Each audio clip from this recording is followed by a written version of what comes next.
Blog Talk Radio. Hello, everyone. Welcome to Freedom for All. It's Friday once again, 2 p.m. Pacific Standard Time. I'm Jennifer Ellis here with my wonderful co-host and handsome husband, Mr. James Anthony Ellis. Hello, world. Are you ready to be free? Yeah, we have another amazing guest today. I got to say, I'm going to give a little shout-out to RadioGuestList.com because the last few weeks we have had some really awesome guests on this show, thanks to our ad on there. So, want to give them a shout-out. Yeah, I was excited to read the pitch from our guest. You know, this show talks about freedom in all its different forms, you know, a lot of political freedoms, social freedoms, some of it internal freedoms. And then there's the freedom that pushes it to the nth degree, about almost a sacred or a spiritual freedom. And when I read this man's pitch, I thought of this story I was told by my dad. It comes from a book from, let's see, what year was it? Oh, yeah, 380 B.C., The Republic, by Plato, Greek philosopher. Have you ever heard the story of the allegory of the cave? I have not. Would you like to? Yes.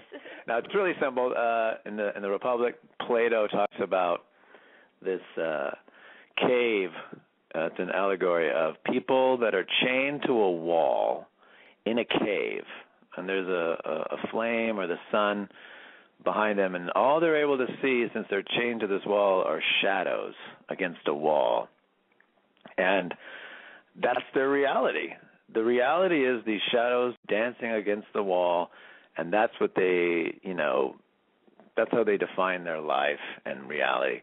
And it's the people who can be unchained, go outside the cave, and to see the source of all these shadows and all that, that can really be free. And when I read this man's pitch, I'm like, right on. He's, at least what I gather from this, is like he's really pointing towards true freedom where you're absolutely not attached to this world, although you can live in it.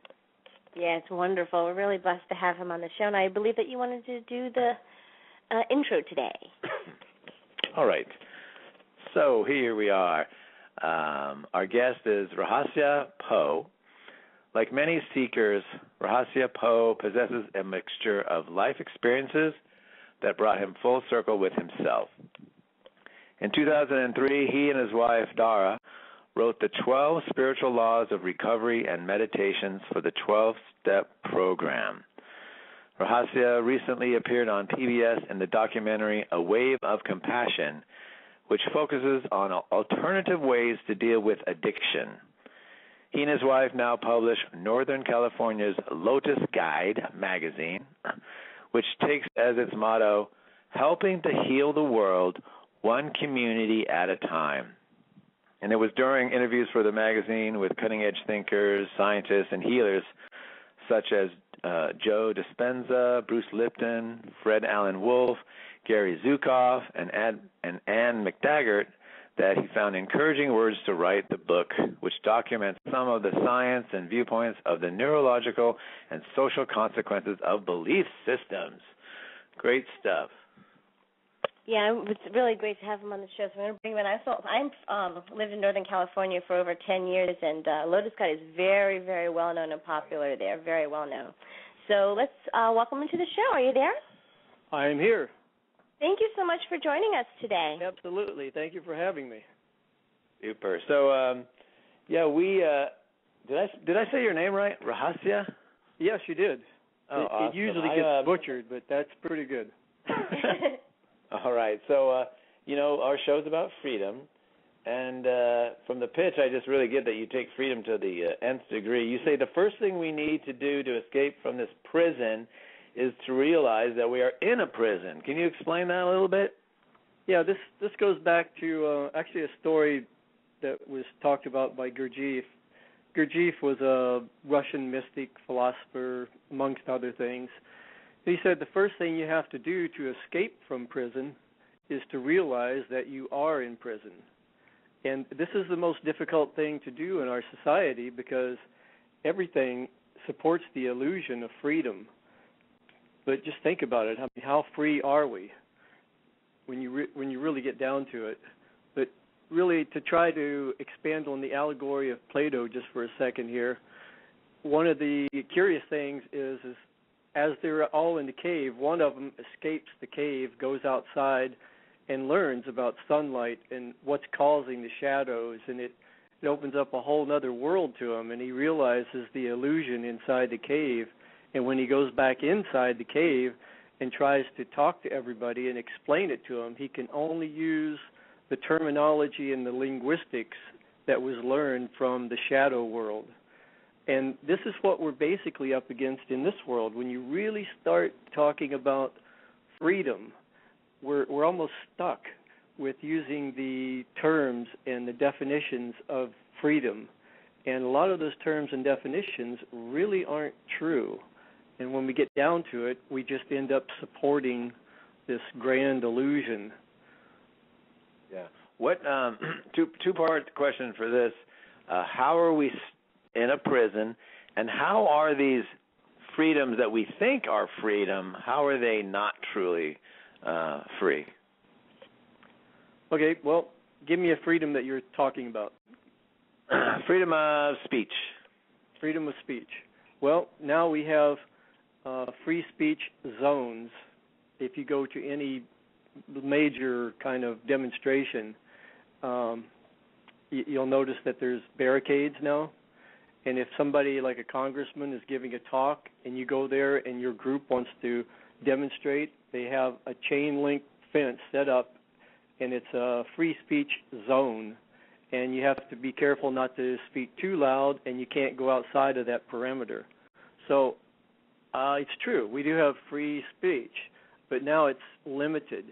And this is the problem. It's being taken away from us so gradually. It's like the frog in hot water. It's happening so gradually, and these people are pretty smart too.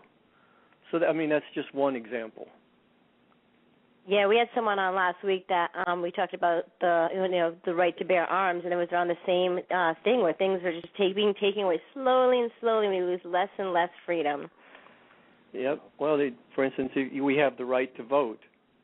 That's a good right to have, unless, of course, you happen to disagree with the government and end up getting arrested in some kind of a demonstration, and something happens where you have a record. Now they take away your right to vote.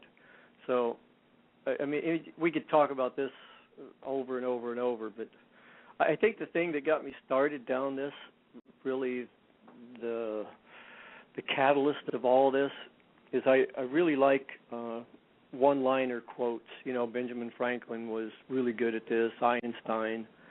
And I read a quote by Voltaire that said, if they can make you believe in absurdities, they can make you commit atrocities. And if you're not careful, you can read a quote like that, and it just goes over your head, a curiosity. But it really got me thinking, if that's really true, then what the heck is happening? Like, what causes this? And this is where it gets into the neurological consequences of setting up an absurd belief system. Now, when I say absurd, I'm not saying it's true or false. Keep that in mind. I'm not saying that a virgin birth is true or false. I'm not saying if Muhammad comes back on a horse, if it's true or false. I'm just saying according to everything that we've ever experienced in the history of the world and all common sense, it's absurd. I've never seen a virgin give birth. I've never seen a horse fly.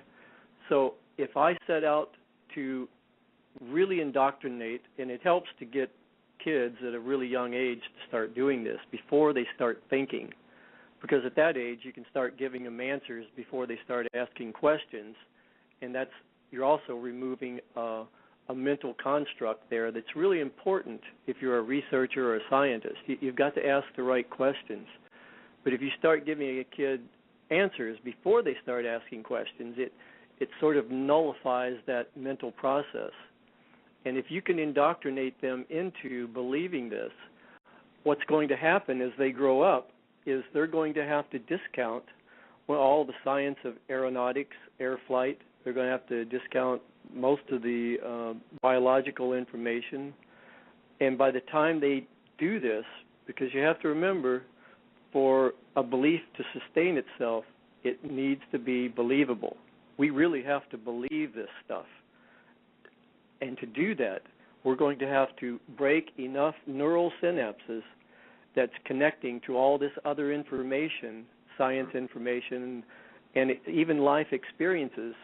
You end up, and actually Dr. Andrew Newberg was telling me this. He says, we say to these people that they have narrow-minded, they have tunnel vision. He says, well, it's actually true. By the time they cut down their neural synapses enough to believe an absurd belief, they actually cut down their peripheral vision. It actually starts closing their brain down. And then he told me something curious. He says, and it causes brain damage. And I said, but Andrew, don't you have a better neurological term than brain damage? He says, no, it's just brain damage. He says it's atrophy of the brain. It starts to shrink. If you start breaking down enough neural synapses, it actually causes your brain to start to shrink. And he says once that process starts, it's very difficult to stop it, because now you've set up belief systems that are amazing filters, and they filter out anything, no matter how rational, how logical, or how in your face it is. It will filter it out if it doesn't sustain the previously held belief. Yeah, this totally makes sense, and I can relate in some ways when I'm thinking of times where I've come up to somebody, and maybe a friend, and I might have some intuitions about something. I might have some inside information about something they call conspiracy theories, like certain things that have happened in the past. Well, they're only conspiracy theories because, the truth is not out yet. So what happens is you approach someone and you give them another view of a situation that's not the government's view or the media's view, and they cannot fathom it. It's like their brains they just cannot expand to the place where they could hear anything besides what the media or the government has told them. And isn't that similar to what you're talking about? Their brain can't even go there? They end up looking at you like a deer in the headlight. And if you notice, you can go back to them a week or two later and ask them about that conversation, and there's hardly anything about it that they remember. Yeah. And this is the problem with when we start talking about freedom.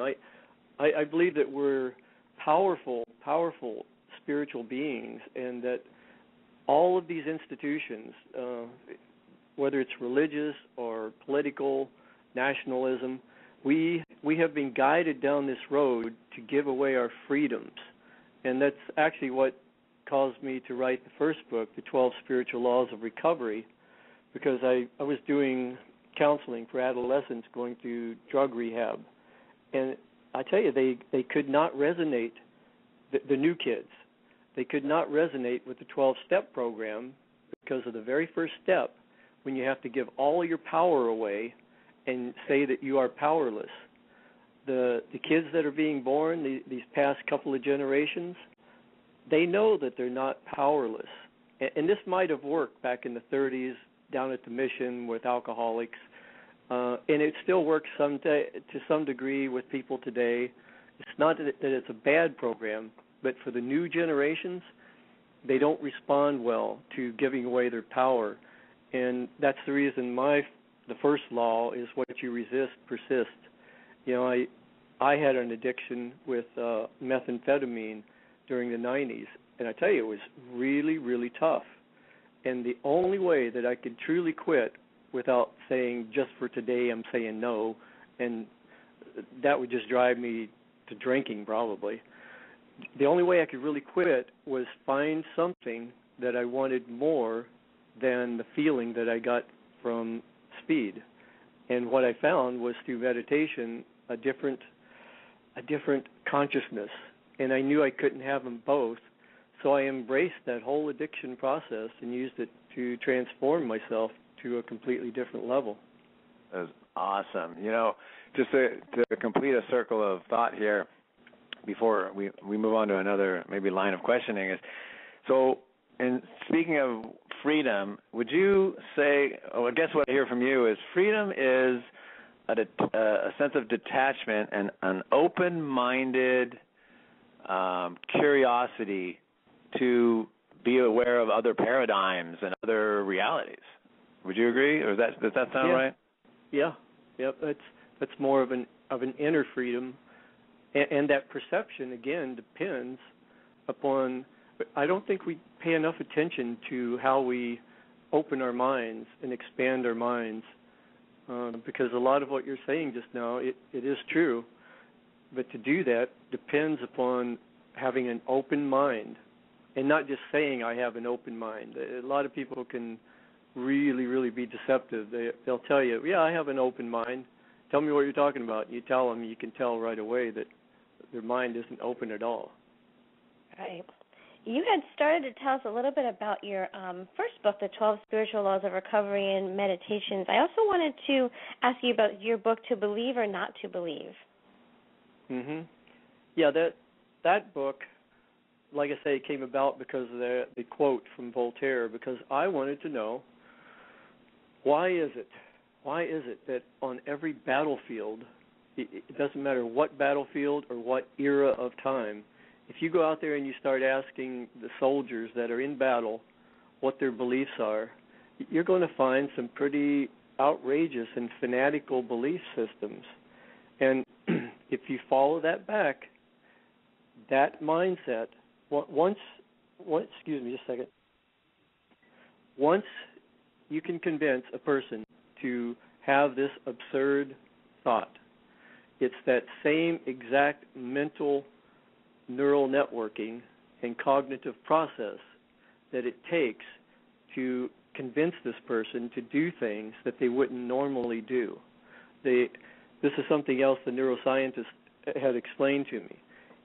Using functional MRI, if you get a person that is a really extreme believer in whatever, it doesn't matter what religion or what nationality or what nation or anything that's a little bit absurd and they're extreme at it, and they do a functional MRI and take the brain map, it overlays almost exactly on a person that has been known to do things that they wouldn't normally do. It's almost like it short-circuits the brain. And the governments and states have known this for centuries. They've known way back, probably it started right around 300 AD, 325 AD, with the Council of Nicaea, when governments, the state, sort of made an agreement with religions. They said, okay, you don't have to pay taxes, and for you not paying taxes, you need to sanction our wars. And ever since this agreement, these people have been paying attention, extreme attention, to what kind of people can they get to go out there and sacrifice themselves on the battlefield. And inevitably, it's almost always religious extremists. So consequently, this marriage between state and religion has worked out well for both of them. If I'd have to maybe get the definition of well, but it hasn't worked out well for the planet, though. Yeah. Do you think, I've never heard that concept, but I'm fascinated. Do you think that's why the Founding Fathers wanted in the Constitution a separation of state and religion? Oh, yeah, for sure. They knew beyond any shadow of a doubt the situation that they came from and the history. I mean, John Locke talks about this, which heavily influenced the Founding Fathers. But they knew for many, many, many, many years the kinds of decisions that an extreme religious person can make if they're sitting in Congress, or if those decisions are determined by religious organizations. And I think in today's world we can see that pretty much in our face. All you have to do is turn on the news, and it's most of our wars, even though, and this is curious too, because they might say it's about religion, but it's really not about religion. It's actually about getting other people's resources, undermining their stability, and just basically taking their stuff. But it's easy to make it a holy war or a religious war, because then you get the religious people involved. and these are the people you need to really fuel a war. Wow. You'd also said in part of your work that, and I'm pointing now towards maybe some sense of solution for us that might feel a little trapped or imprisoned by what we've been taught to believe. You said we need to find someone who has escaped and can help you escape. Spiritual leaders, visionaries, etc. We need to find somebody who's already escaped who can help us escape. Who are we talking about there? Okay. Well, I was talking to Barbara Marx Hubbard and Bruce Lipton here a while back, and they told me a little analogy that it really rang true for me. They said, you know the analogy of a caterpillar becoming a butterfly. We use that metaphor quite a bit for spiritual transformation. They said, but what's interesting about this is, and this is from a biologist point of view telling me this, he says, what's interesting about this is after the caterpillar has almost completely devoured its world, its environment, it eats like hundreds of times its weight, and if it kept that up, it would be a huge monstrosity. But for some unknown reason to the caterpillar, there is something outside of the fields of influence that what we see as reality. Something influences that caterpillar to find a place and hang upside down and spin a cocoon. And inside the cocoon, shortly after it's all spun, if you opened up the cocoon, you would find a chaotic mess of cells. It would just look like a bunch of goo, and it would just drain out, and you would think there's nothing there. But what is happening inside that chaos are something called, this is what biologists call these, it's called imaginative cells. Inside that chaotic mess of cells and molecules is imaginative cells. And they know now by really close research and inspection that these cells are picking up some kind of frequency outside of our dimension possibly, but around those cells there is a vibration, and that vibration starts to reach out and connect, and that's the beginning of manifesting the butterfly that is soon to be. And what that story tells me is the imaginative cells in our world are the visionaries, the people that are standing on a slightly higher plateau and can look a little further over the horizon. And it's only those people that can do that because they don't have the belief filters up. They can see a new world. They can see a new vision, because if you're looking into the future or even into the now through the filters of the past, you're going to filter out all of the needed information, because, and this is my point of view, the world that we're heading towards right now is so uniquely different than anything in our recorded history that if you're looking at it through the filters of the past, you're going to filter out all of the exact information we need to change, because like Einstein said, we're never going to come up with the solutions from the same level of awareness that created the problems. And this is from a genius, and he knew this to be true from his own point of view. Right. If we're going to look out there through the eyes of the past, we're always going to be manifesting and creating the past. Can you name a few people that our audience might know? I mean, are we talking about the Dalai Lama or Tom Cruise or Obama? Who are we talking about? Well, probably not Obama or Tom Cruise. Unfortunately, you know. I would say people like June Vallow. I don't know if you know him, but Fred Allen Wolf and Bruce Lipton for sure. Bruce Lipton as basically he's changed the whole landscape of biology by having the vision that we aren't determined by our genes. There's always been this saying, nurture against nature, in biology. And he's really changed it because he's shown how the membrane of the cell is what determines what happens on the inside of the cell, and how it determines it is from its environment.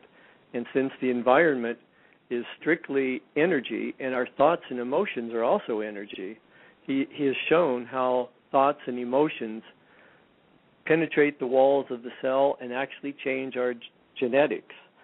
So, I mean, that's a visionary for you.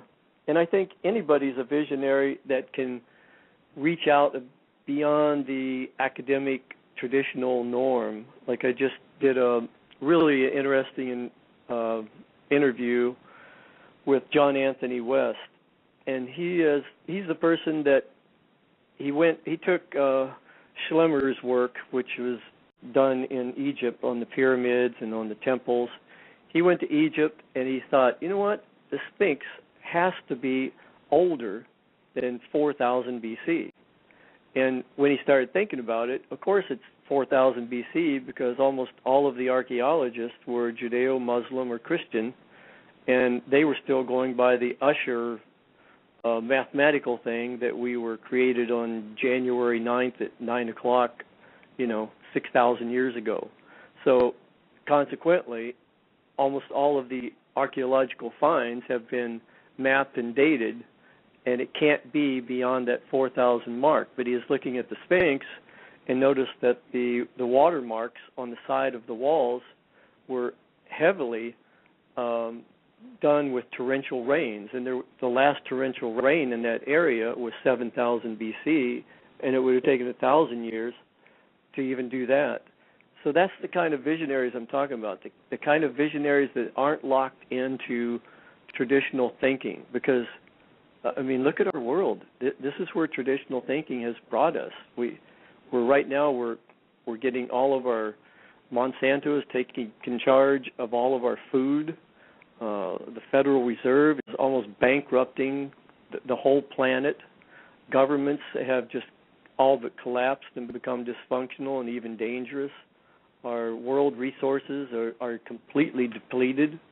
And all of this is happening because of age-old thinking, that there's just an abundance of everything and there's not enough of us to make a difference, but there is. And the population is growing exponentially at this point. So we have to get anybody that can think out of that paradigm. I would say those people are a visionary. And you have to be brave, because you're going to be going up against the system. But if you look back in history, I mean, it's never the quiet people that are making the history books. It's the people that we've burned at the stake. It's the people that we've hung, crucified. It's these people that break out of the tradition, that takes the evolution to another level. Exactly. And we only have less than a minute left, so I want to make sure you get to give out your website. Sure. Yeah, the best way to do is you can go to our magazine website, which is www.lotusguide.com, LOTUSGUIDE.com. And my personal website, RahasyaPoe.com, is RAHASYAPOE.com. And, of course, and my email is rahasya@usa.com. Thank you so much for being a guest on our show today. It's amazing information that you had to share. Thank you so much. Absolutely. And everyone join us next week again, Friday, 2 p.m. Pacific Standard Time for Freedom for All Radio.